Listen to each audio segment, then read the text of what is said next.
Hello, everyone, and welcome to the Therigatha Festival.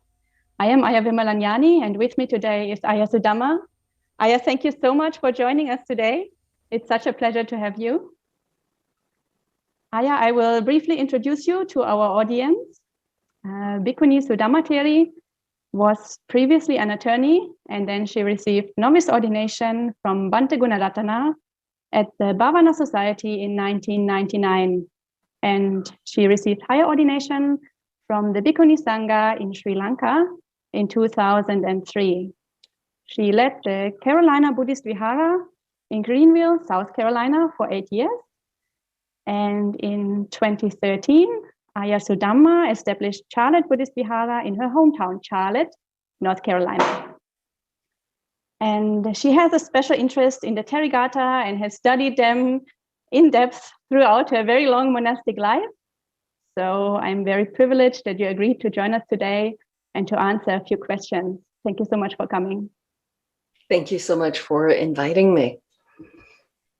So my first question is, a few weeks ago, when I invited you to join the festival, you were quite enthusiastic, I felt.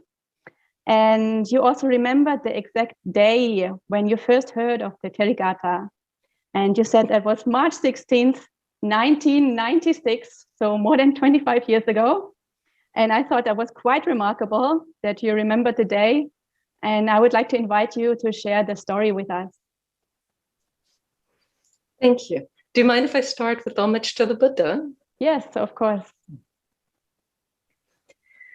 Namo tassa bhagavato arahato samma sambuddhassa. Namo tassa bhagavato arahato samma sambuddhassa. Namo tassa bhagavato arahato samma sambuddhassa. Buddhang Dhammang Sanghang Saranang Gacchami.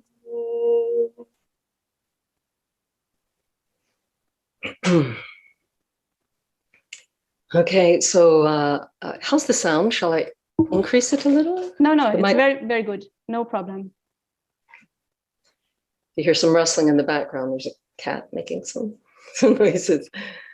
So a little bit of background, that I was introduced to Buddhism, or rather Buddhist meditation, by Thai monks in 1992, late 1992. And at that time, I was having symptoms of cancer. I wasn't working. I'd quit my job thinking they'd overworked me, and but it was a steadily increasing situation with the cancer. And when I met the monks, they taught me a meditation that put me into a blissful state, and this cranky attorney mind. It was just awesome. And so I wanted that. Also really liked the food and the joy of the interaction of the Thai restaurant workers and the monks.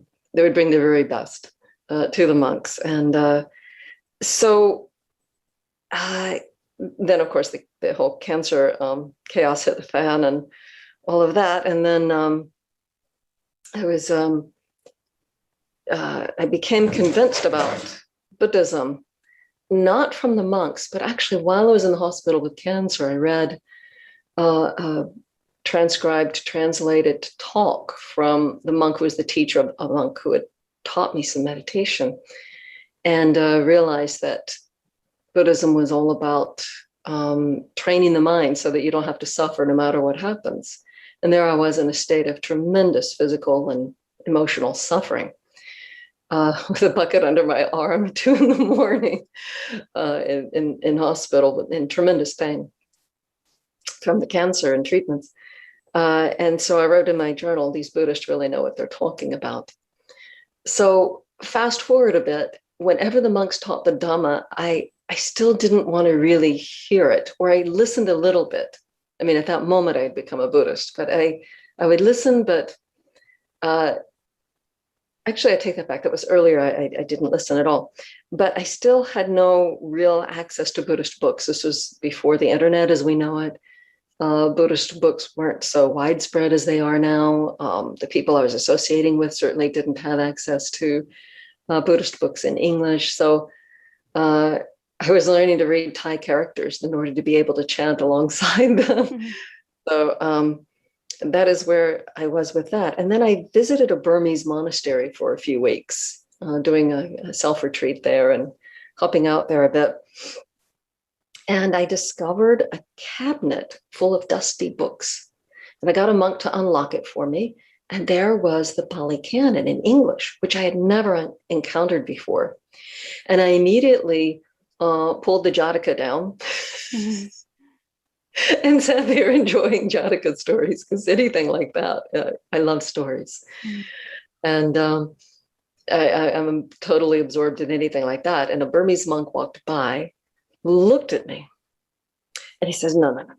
And he goes and he pulls a couple of books of early Buddhist text, more type scripture, and set it down beside me. Read that. Okay, well, I was really enjoying my Jataka tales. But and so I picked up the Therigatha and Psalms of the Sisters, I think it was entitled. And I sat there reading that for a bit. I'm like, okay, that was interesting. And then I picked up another of the books he had set in front of me, the middle-length discourses, and read some, just opened it to Simile of the Snake. And at this point, I am not pleased. The Simile of the Snake is this discourse in which the terror and pain of sense pleasures when pursued and grabbed onto is laid out in many similes. Simile of the skeleton, such as a dog gnawing a bone that has no meat and nothing on it, just smeared with a little blood. It's inherently unsatisfying. Simile of the piece of meat, like a bird, maybe a hawk, has snatched up a piece of meat and the entire flock is attacking it until it drops it, and so forth. So all of these really intense similes, but I liked sense pleasures. I thought they were the best thing. And so I sat there, closed the book. And I sat there pondering, why did those nuns in the Psalms of the Sisters speak so disparagingly of sense pleasures, the pleasures of life, meaning of life? Why did the Buddha himself have such a wrong idea? Why did he have such a misled idea, wrong idea about the sense pleasures? And then it hit me, maybe they were right. And that's what made that first reading of the Therigatha memorable to me, because my hair stood on end all over my body. I had goosebumps all across my arms and down my back, and hair standing up. Maybe he was right. Maybe they were right. Maybe the sense pleasures really are that dangerous. And that was a shocker. And so I informed a nun who was associated with that temple, Dr. Rina Surkar. I informed her that I wanted to take an additional precept, not the full 8 precepts, just the additional one that would cut down on the whole sense pleasures plunging into bit. And she said she would tell the monks, but I think they were resistant. And so this was actually a couple of days later. So the moment I was exposed to the Therigatha was probably more like March 14th or so. And I'm waiting around expecting the monks to say, okay, now, and that didn't happen. So I confronted the monks in a very, very American way. And I told them, excuse me, I'd like you to give me these precepts. And they said, well, you can take the 8 precepts. I'm like, no, I want the 5 precepts plus this. And they said, you could have 8. And we argued. And finally, I shouted at them that you will give me the 5 precepts plus this precept. Knowing what I know now, I just shake my head. But they were astonished, very astonished, and they gave me that the 5 precepts together with that additional precept. So, and that is what I have marked on my calendar as March 16th. And so after 3 months, I renewed that at my altar. And after 6 months, I renewed it again, and then thought, no, I can do this for life. And so at that moment, I became a celibate for life. 6 months after that March 16th moment. And so that was, that is what made the whole occasion so memorable to me.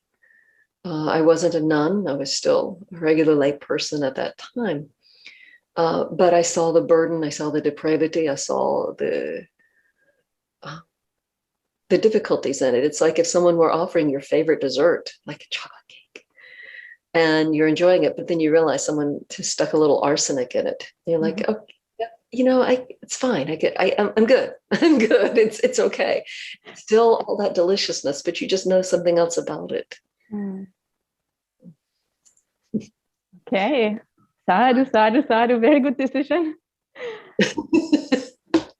So the Therigatha prompted you to ordain then, I think. And what I heard from you, sorry?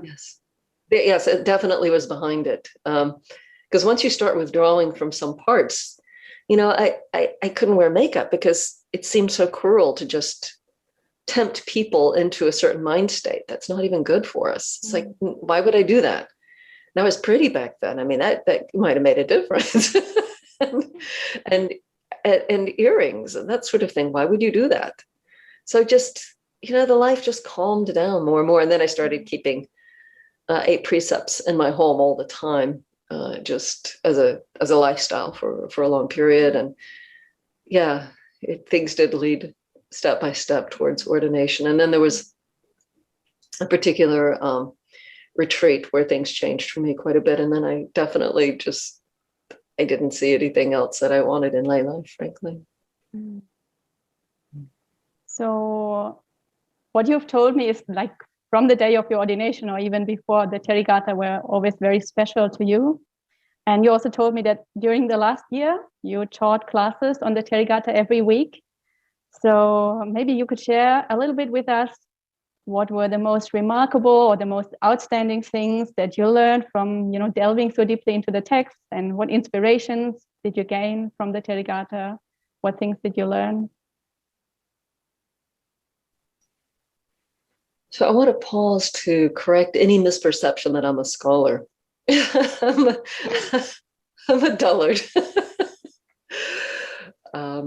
So I can speak of my enthusiasm and my love for it, but deep scholarship I have to leave to others, and with great appreciation to them. Now I have a website up with my own rendering, and a friend took some liberties and called it translation.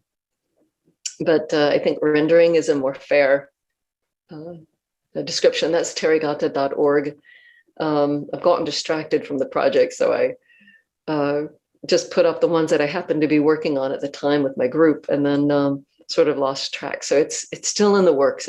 I'm still going to be updating with more poems. But I think I'd been thinking about, I knew you were going to be asking something along these lines, and I had been thinking about it. And the answer I came up with doesn't exactly match your question now. So oh dear. That's okay. No problem. But what I want to mention that's so powerful to me about it is the sense of transformation, spiritual transformation that we see, if not in every poem, in many of them, most of them, more so than in other texts. I do also love the stories of transformation that we find sprinkled more liberally in commentarial accounts, commentarial tales, and stories such as Angulimala's transformation. Love the story of probably the world's worst serial killer, coming around and becoming one of the greatest of arahants. So it's kind of hard to top that one.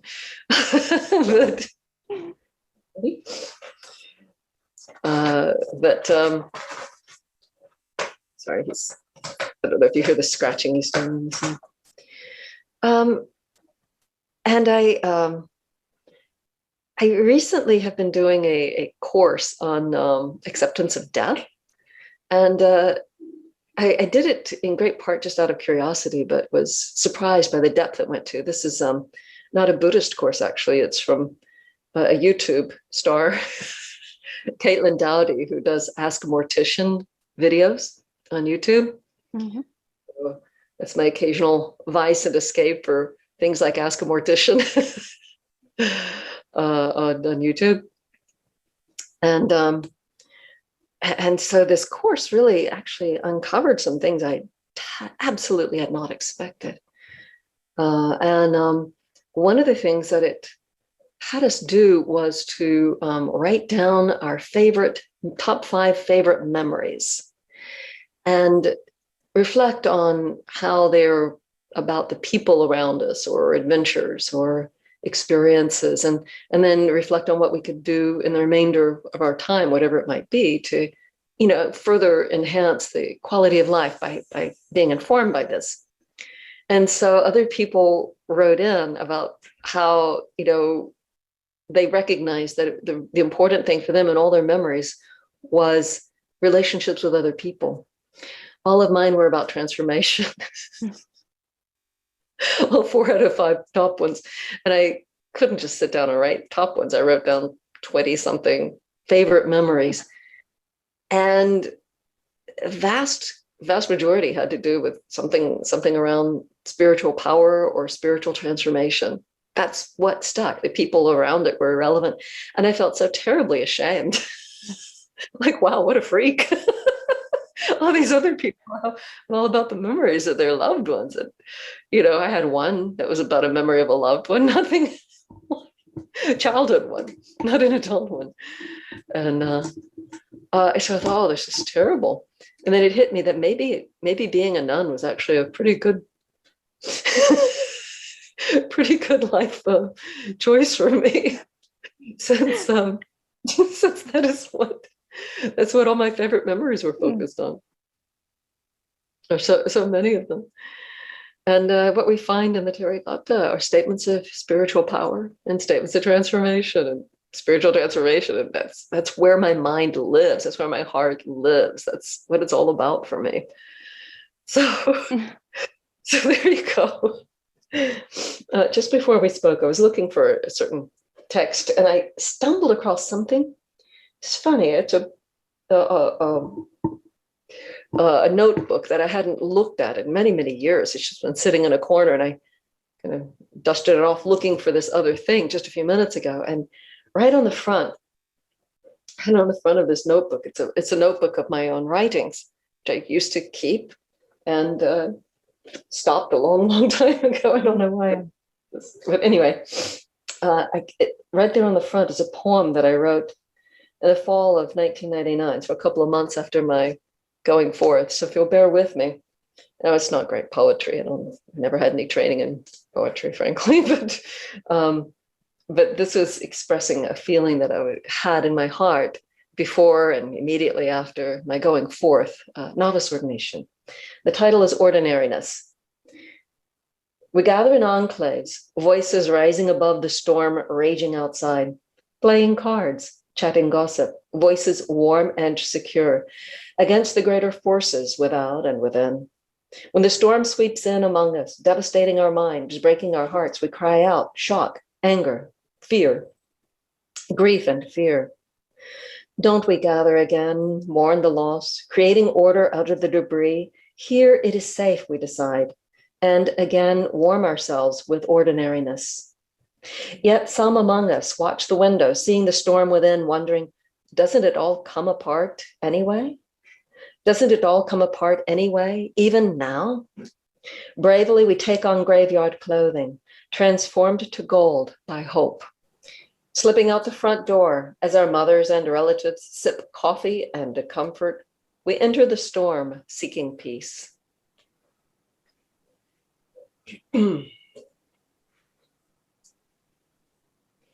And we hear in the Therigatha some really wonderful accounts of what their life was before, and then what happened. And it strikes me right where I live. And that poem, when I was reciting it before there was a distraction that arose, I was starting to have tears in my eyes. I didn't actually reread it until just until just now. Doesn't it all come apart anyway, even now? And then we take on graveyard clothing, which is a reference to how monks would, in the old days, gather cloth scraps from shrouds of dead people, just discarded clothing that the culture considered too taboo to touch. But we don't have the same taboos around death as Buddhists. And then transformed to gold by hope. So a lot of us wear clothing that's kind of gold colored. This is a little more copper, but yeah. So right. So we take, the worst of everything, and we turn it into fuel for our awakening. You remember the old, this was an Aesop's fable of Rumpelstiltskin? Yeah. Always my favorite, one of my favorites, because the girl took such a terrible situation and she spun it. She spun the straw into gold. And, whatever horrible things happen in life, we transform it into something useful for our awakening or helpful for other people. At this point, I don't know of any rotten thing that's ever happened to me, except, always the most recent ones. But I don't know of any rotten thing that's ever happened to me that I wouldn't say, yeah, that was good because of gaining this understanding, because of gaining this heartfelt empathy for people in that and this and that situation, for gaining these insights. Like it all spins into gold. Just like we in the old days take graveyard clothing and turn it into these beautiful robes. We take whatever horrible things happen to us and we spin it into the most amazing valuable material for helping others, for developing our own wisdom. If life had been easy and perfect, who would have done this crazy thing of going forth and being a nun? Like, who would have done such a thing? Sadhu, sadhu, sadhu. I'm going to move on to a little bit different topic now. There recently was a literary scandal involving the Therigatha, and you were one of the leading figures who brought attention to it, and you also led a very successful campaign to have the book withdrawn from publication and republished now. So can you talk a little bit about the background and how did you first hear about the book? How did you notice there was a problem, and how did you launch this successful campaign? Thanks. I hope it was successful. I hope that the average person picking up that book now or reading the reviews now are fully alerted to it being modern poetry and not the words of the elders in scripture. I think people are still coming up with, as so-and-so said. and no one said such a thing except an American fellow a couple of years ago, not ancient wise elders. People rely on this sort of scripture to inform or round out or even more fully inform their understanding of the Dhamma. And when someone who does not have a full grasp of the Dhamma writes something else and calls it that, the result is an absolute disaster because it affects people's practice, it affects their insight, it affects their ability to move forward. The Therigatha is confrontational. The original words of the elders, when they're not watered down or replaced, hearken us to something quite different than what you're going to hear when you pick up a magazine, read when you pick up a magazine, or you hear when you are watching a sitcom, or you're going to catch from the people around you. The people around you are going to buffer and comfort you and tell you that the suboptimal situation of samsara is okay. Mm. The Therigatha does not tell you that at all. What we read in the Therigatha are women, actual female voices from ancient times, telling us about their escape from a very dangerous, precarious position. So then that creates the question, why is that a dangerous, precarious situation? And so then you can search into that and find out. It may not be suitable reading for every person at every phase in their life. You know, a person who is so wounded that what they need right now is to staunch the bleeding and find some stability and normalcy and simple pleasures of life. This is not the book for you, right? But if you're in a position, in a state of either upheaval where you're really ready to let things go, or in a situation of stability where you can let go without getting completely upside down and lost. You can, where you have a strong compass that still tells you this way is north, this way is up.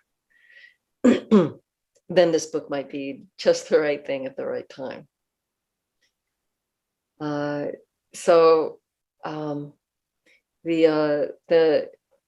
The male companion book, the Therigatha,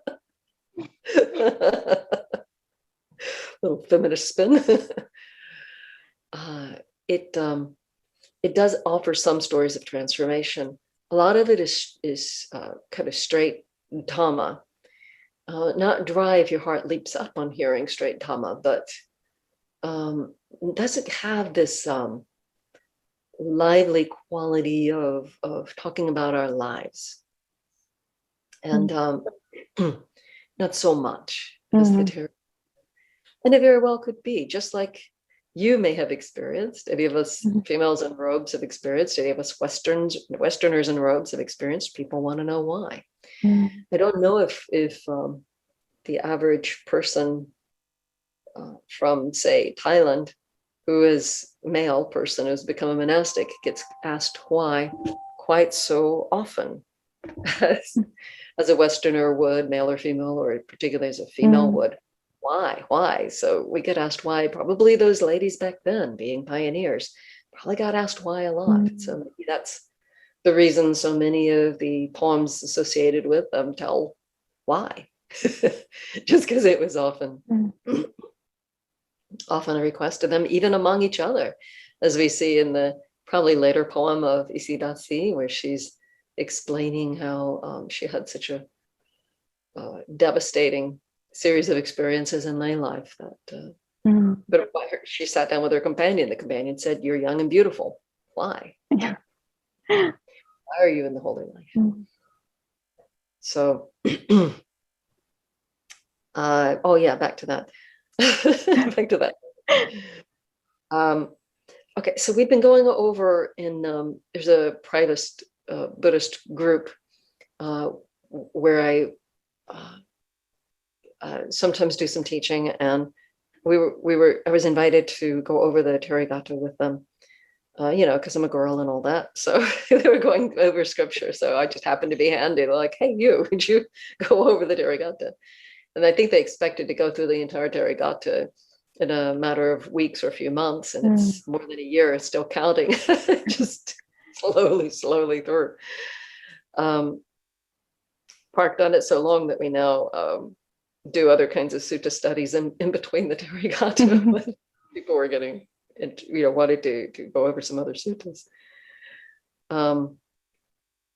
So week by week, poem by poem, usually about one poem a week, we would delve into it, and we found some handy resources, and I collected a couple more. So we had, the Halsey translation, we had the Rhys Davis translation, we had the Ken Norman translation, we had the, of course, the Sujatos translation, and others as available out of various anthologies, Venerable Tanisuro, Susan work. I realize it isn't actually a translation so much as a rendering. But anyway, so we had these various resources.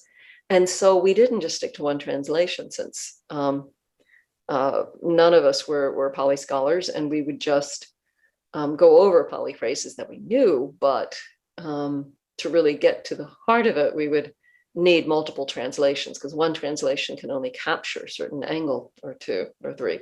Mm.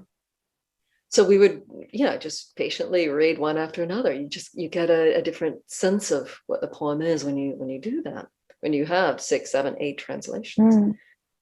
And then someone came up with the Mary Wangast book. And so we would read that, and it's as though you had a choir singing along, and then suddenly somebody went, just with this really sour, flat note. And we would just puzzle, like, what, where did he get that? And then we started laughing about it. And then at some point I said, I don't even want to hear what he has butchered on this one. Let's just keep moving. Just forget the Weingast translation. So, we had translations. Also, we had Mahendra translation, which is available free online. We had Jnanananda's translation, which is more of a rendering, but it's also very nice, very simple. And then we had the Weingast something or other, whatever that was. And so at some point, I sat down and wrote an essay about, this isn't a translation. And is that important? Yes, this is why that's important. This is not, if I had just sat down and read through it, I would have thought, it doesn't seem so familiar. I must be misremembering. But when we were going poem by poem, and you've got 6, 7, 8, sometimes even 9 translations, that all have a certain gist. And then you have this one outlier that's coming up with these other ideas, sometimes quite wrong, sometimes quite opposed even to what was indicated by the words of the poem. It was quite striking. It was could not ignore that. And then some of these students mentioned to me in the class, I bought this thinking it was a translation. I read it thinking it was a translation. I'm in your studies on the Therigatha because I was inspired by what I thought was a translation, and I'm so confused. And so it was clear to me that some people who were very highly intelligent people had thought they were reading real scripture when they were getting this other strange outlying thing.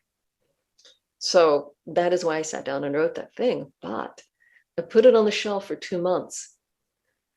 Not thinking I'm putting it on the shelf for 2 months. I couldn't do it. I couldn't publish it. I could not. I had the intention of putting it onto Sutta Central's Discuss and Discover, where it's an appropriate place to discuss scripture. I didn't want to do that. I know how one word spoken can become such a big deal. I didn't want to draw a lot of controversy. I frankly would prefer not to be known anywhere by anybody. Little me living here, doing my own little thing with a small smattering of half enthusiastic people keeping me alive and keeping my Srila Buddhist Vihara going. It's like I'm not set up for controversy. I don't have like this big sangha around me that could protect and comfort me and tell me, no, you're okay. You weren't wrong to say such and such in response. You're good. I didn't have that. I had no filter, no shield from the rest of the world. I'm just out here like this in a very exposed, very vulnerable. I'm the only known English speaking Buddhist in a city of 1 million people. Think about it. 900 something thousand people. So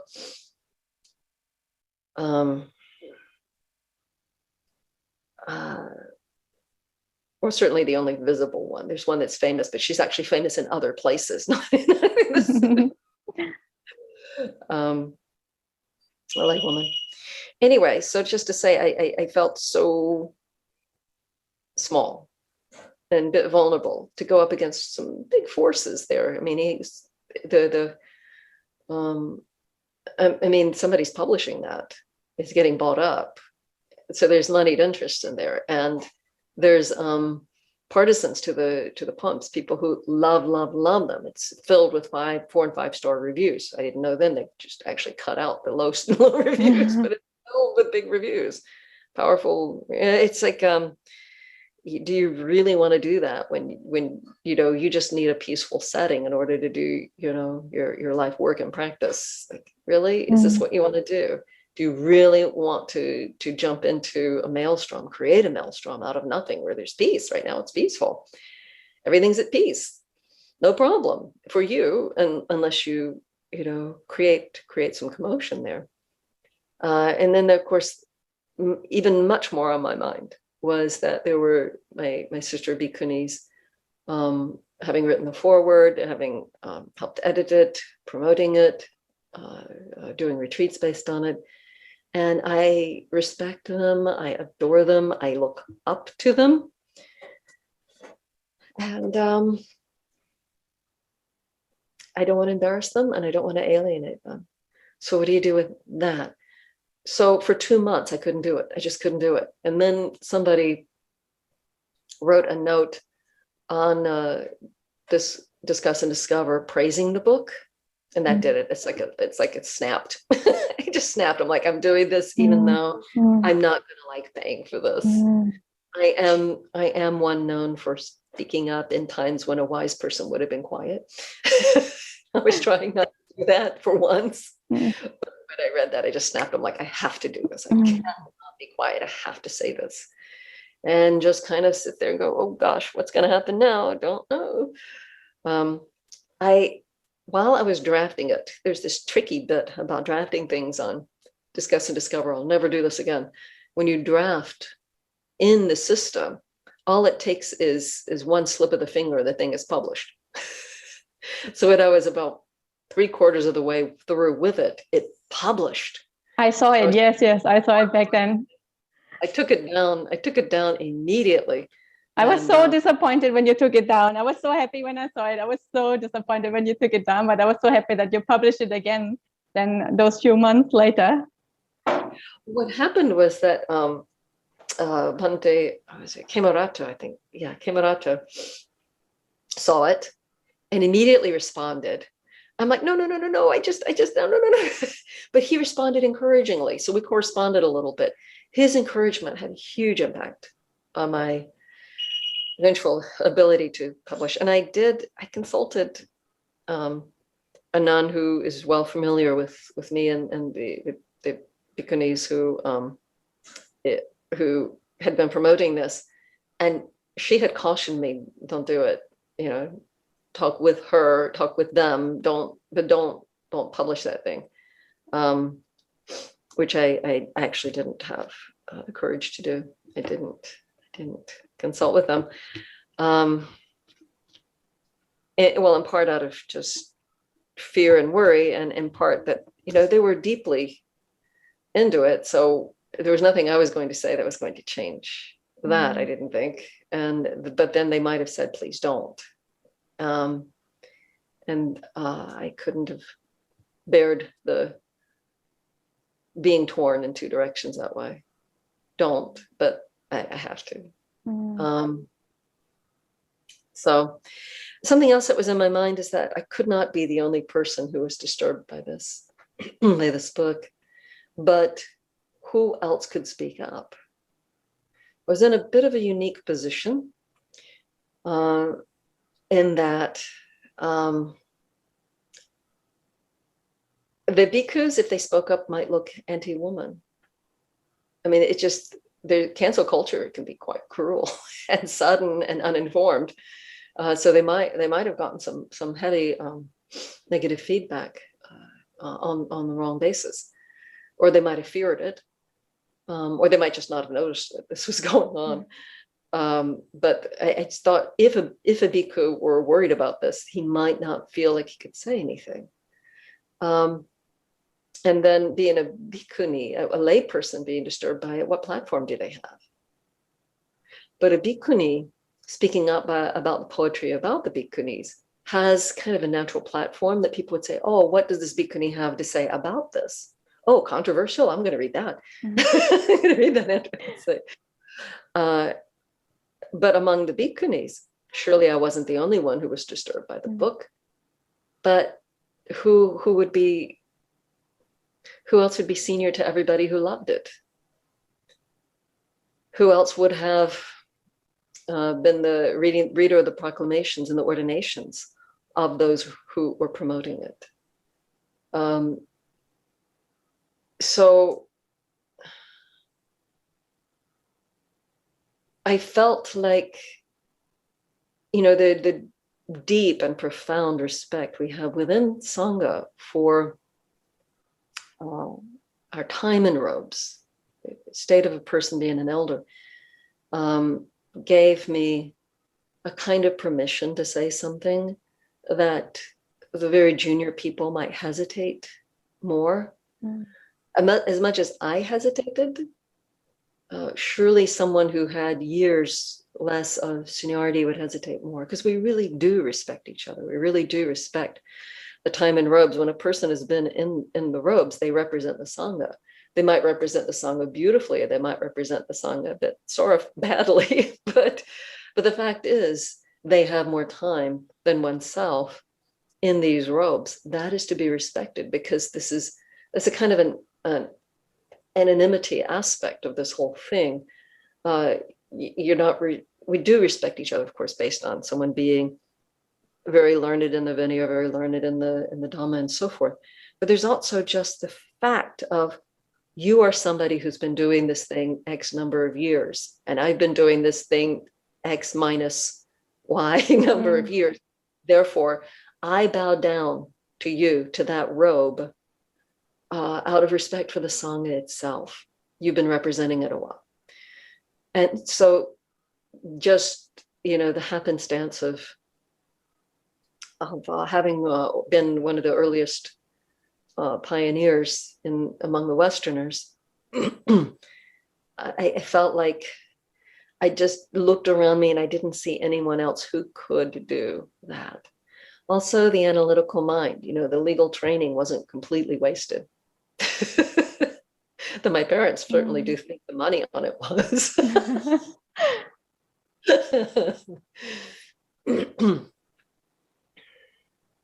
So Ayya, thank you so much, deep from my heart, that you had the courage to speak up. Thank you. Before we move on then, I have to say, I dropped that stone in the water. Kaplush, kaplush, kaplush. But it was, and then there was that, the author asked for a conversation regarding it. And so we had that conversation, and everybody's just going along with the charm. He was just so charming. He was lovely, very charming. And everybody's being silenced by the charm. He invited us specifically to discuss the issues raised in that essay. And then it turned out to be a meet and greet with the author. So I finally spoke up and said, okay, what are you going to do about it? Shock, shock, shock, shock, shock. And just created chaos in the meeting. And shut down the meeting and earned me permanent enemies, I think, from what I've seen. And yeah. So, but that was when we finally had him for the only time on record. He knew people were buying it thinking it was scripture. He knew it. And he wanted nothing to change. We did not have, all that time I'd been blaming the publisher up to that moment. And then I thought, oh, this is someone without a conscience. This is someone who knows it's being sold as scripture and doesn't want that to change. Wow. Wow, what have we fallen for here? We've fallen for something a lot deeper than just some fellow who has accidentally done a bad thing, accidentally done something that had a bad effect. This is someone who knows what he's doing. He wants it to continue. He wants to shut down the conversation. He didn't want to bring forth the conversation and find out what he could do to fix the situation where people are mistaking his words for scripture. It happened one time that someone gave a talk in which they had mistaken something I had written for something the Buddha had said. And I was truly, truly disturbed and horrified and tried to set it straight immediately. I just can't imagine going along and smiling and being happy knowing that these books are selling, that are my words, and being missold as the ancient nuns' poetry. And that hits so many levels. How much ancient female writing do we have? Very little. How much ancient female poetry do we have? Very little. How much ancient female-oriented scripture do we have? Very little. So for that to get upended and lost and covered over was a disaster for modern people, the casual reader. Also a disaster for Buddhist students who were being misled on what is the Dhamma. Our sense pleasure is the great thing, or our relationships as mother and sister and so forth that were highlighted in Maddie's version. If you looked at Mahapajapati's, the version in Maddie has her ultimately rejoicing in her relationship with men, whereas she's rejoicing in the fact that this is all over in her actual poem. Like, you couldn't have gone more, more of a 180 on the meaning of her poem. And people are reading this thinking, this is the way, this is the Dhamma, this is the direction to direct my mind to find liberation from the pain of life, from samsara. That's very dangerous. But even more dangerous is that if a library has limited space, how many translations are they going to give space to? This thing was the Library of Congress codified as scripture, as the Therigatha. How many others do they need to have on their shelf? And then what happens when society isn't doing so well? I'm sorry, but I don't have all that optimistic idea around climate change and upheaval. So if society isn't doing so well, and a librarian, a brave, hearty librarian, is loading up a cart with the most important books to get out of a burning library, they're going to grab Maddie's. they're going to grab the others and run out with that one, which is not the one that deserves to be preserved for the end times. And, if we lose the internet for a period or for forever, what are we going to have on our shelves? Everybody will have Maddie. And so 99 out of 100 people who have a Therigatha book will have Maddie's, in the West, at least, if things were to continue the way they were. And even if Armageddon-ish scenario were to happen now, we don't have the internet anymore, Maddie's would probably prevail still.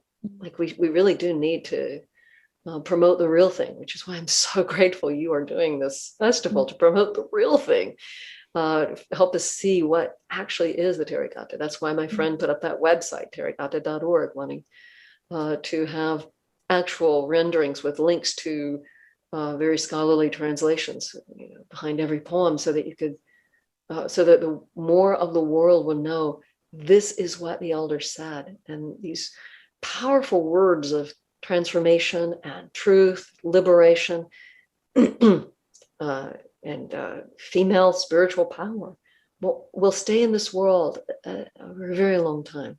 We don't imagine that Buddhism is going to stay around forever. The Buddha told us himself, it won't. Like, the Dhamma will always exist, but the human insight into it and how to work with it and how to work with underlying processes in the mind to overcome samsara, that's going to go. The longer we can keep every little bit of liberating scripture, the better. Yeah, so thank you so much for finding the courage to speak up. I was so happy when I saw your essay, because I had known about the poems for a few months at that point, and I didn't know what to do, and it made me very upset. And what can you do? But you threw the first stone in, and then it had this ripple effect, and everybody came together, and the campaign was actually quite successful, and the book was. I did not lead that campaign. I'm going to say, starting to get to that point. I forgot. Pardon me for interrupting, but yes, I sent out that stone that did the initial ripples. But it was very skilled people that really pushed that forward. And one monk actually went through and even analyzed what percentage of the poems were real translations. I think it was 2 poems out of the whole collection were actual translations. Significantly, the very first poem in the whole collection was. So if you just flip open and look at the first poem, is that an accident? Anyway, he analyzed it throughout, of the various qualities that you found in the Weingast version versus the real thing. Like it's really worth taking a look at all of that. I know there are links on Discuss and Discover, but I don't remember. I'm so sorry. Maybe you could post it somewhere, the links to his analyses. We have it on our website, the Therigatha Festival website. So people check out our resources page, you can find it there. Right. Okay, so yeah, so ending on not a note about that, but you know, I was actually wanting to share my favorite, but I don't have a favorite. But I was actually thinking to share one that shouldn't be a favorite because it's just such a common one, and I feel like I did not look carefully at the numbers to make sure whether people are looking at this one, but I have the idea that 6.4 would have been Sujata. Is that one that anyone has analyzed or looked at specially? No, not yet so far. Yeah. And so what I love about it is that this is a woman who's living just this happy life, and you know, decked out in her best jewels and hanging out with her girls, and she goes down to the park, she has a great time, and then she finds this monastery in the woods on the way home, stops in, meets the Buddha, and gets enlightened. Like, who would think that transformation could come from a happy place? No, you know, not on your knees in misery and sorrow, but even women who are at, you know, at the height of what a person's power could be in this world, and happiness, living in abundance, living in fun and frivolity. And then suddenly, boom, one of our bhikkhunis has a story similar to that. She was at a resort and trying to decide between tennis and something else, and the uselessness of it hit her. And I think I know which one you're talking about. I think she told me the same story. It's quite remarkable. She gave up so much money in her renunciation that the bank actually contacted her to make sure she hadn't gone crazy. So we really do have, you know, high functioning people. We have at least one Harvard graduate among our bhikkhunis. We have a Yale graduate, I think, among our bhikkhunis. We have, not that those are necessarily, we have occasional attorney, even an attorney can turn around and see the truth. Like, you know, a lot of people are get into this, even from high-powered places and successful lives. And oh yeah, one of ours was a scientist with how many? 21 published articles in Science. More were even being published in her name after she had gone forth. So that's one of our Australian bhikkhunis, you know. So I just want to share this poem, if I may. Yes, please go ahead. And this is my rendering. Shall I read the Pali? And if the time is, how's the time? Shall I read the Pali? I'm not in a rush. I think you are more in a rush than I am. I'm supposed to be in a rush. I have guests meditating outside right now. Okay. My guest, Ayya Vijana, can attend to them. Okay, so I haven't rehearsed it, but I'll just go with this. Alankata Suvasana, Malini Chandanukhita, Sabba Bharana Sanjahana, Dasi Ganapura Kata, looking glamorous, decked out in my finest, donning garlands of flowers, potent with sandalwood, absolutely dripping with gold and jewels, and surrounded by my girls. Anang pa nanacha adaya ghajang bojang anapakan gehato nikhanitwana uya nabhiha rayin, bringing food and drinks, everything, entrees to desserts, in abundance. I took off from the house, headed to the entertainment park. Tatta ramitva kilitva agajhanti sakangharang viharang datung pavising sakate anjanang vanang. Had a great time hanging out and playing. Then on the way home, near Saketa town in Anjana woods, I saw and felt drawn into a monastery. Disavana lokapadjotang Vanditavana upavisang, so met Dhammamadesesi, Anukampaya Chakahuma, finding the light of the world. I paid homage and sat to one side. In compassion, the one with penetrative vision taught me the Dhamma. Sutawa Chako Mahesisa, Sachan Sampati Vijhadhang, Tate Tateva Virajang Dhammang, Husaying Amatang Padang. On hearing the great holy man, I penetrated the truth. Right there, the pure Dhamma, the deathless state, touched. Tato Vininya Tasadhamma, Pabajing Anagaryam, Tisa Vidya Anupatta, Amoghang Buddhasasanangti. Then, knowing the true Dhamma, I went forth into homelessness. Attained is the triple knowledge, effective is the Buddha's teaching. Very beautiful. Again, that was number 6.4, Sujata. Yeah. Well, thank you for giving me your time. Thank you for inviting me. Thank you so much for coming. I think as a last question, many of the viewers will want to know if your teachings, the teachings you've given throughout the last year, are they recorded? Are they available somewhere? Can people find them? They're recorded on the Students of the Path private Buddhist group. And I have not yet considered making them so public because, there's the people you have right sitting in front of you that you're familiar with. They're young. You can speak very casually with them, and then there's the whole world that have all their expectations of, propriety of a bhikkhuni and dignity and what is even suitable to discuss from your own life. And the casualness with which these young people on the Discord server, and